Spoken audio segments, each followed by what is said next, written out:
So ikaw, love kasi mong papa. Kung mga yung kabuan, hatagan ka? Hatagan. Hatagan siya.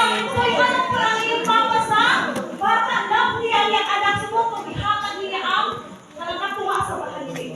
Pero, kung ba naghatag, ang iyang anak anong pinakamakuha sa ban? Nagpanood ba sa iya? Naglayas ba? Gusto man? Pero ninyo ang sa? Naglayas o napabilis siya?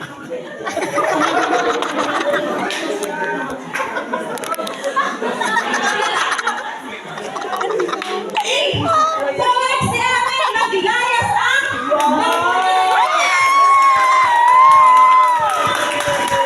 Ang kahit ang bakan din ang siya papa, yang sikat.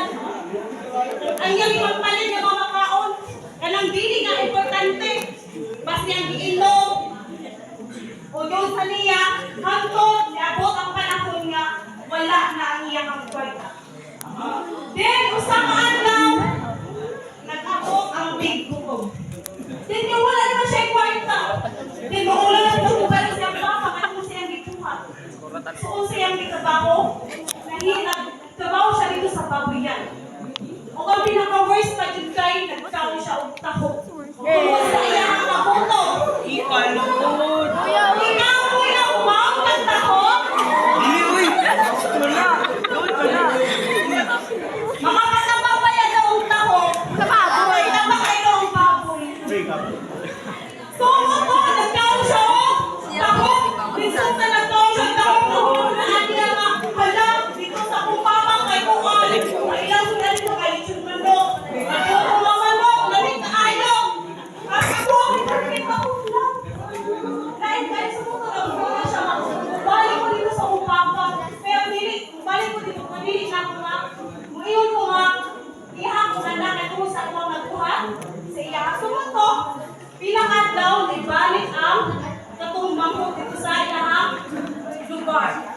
Then, ang pagtuwa niya, kanina siya tanggap ko siya papa, ay tuwa siya nagbukat sa iyaha. Pero kung sabi ko siya papa, layok pa lang dahil ang iyang anak, isugat na siya. Diba? Ingala ang bukan, nasa ang papa sa to, ang bisil gabi na to ang makasasala. Pero kung sabi bukan, nagulat ko siya ang bubalik siya sa tuwa. Para sa Jesus Christ, kung saan ka makasasala. Diba? Kung mga yung pag-blessing na Lord, panalanginin ko ani.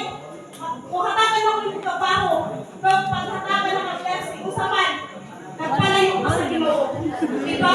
Para kung saan hatagan siya blessing sa iyang papa. Kung saan, nagpalayo siya. Kung saan ako sa iya. Nakita ko, diba? Ang kakuwarta niya, bakang wala. Himong tawag. So kung karoon,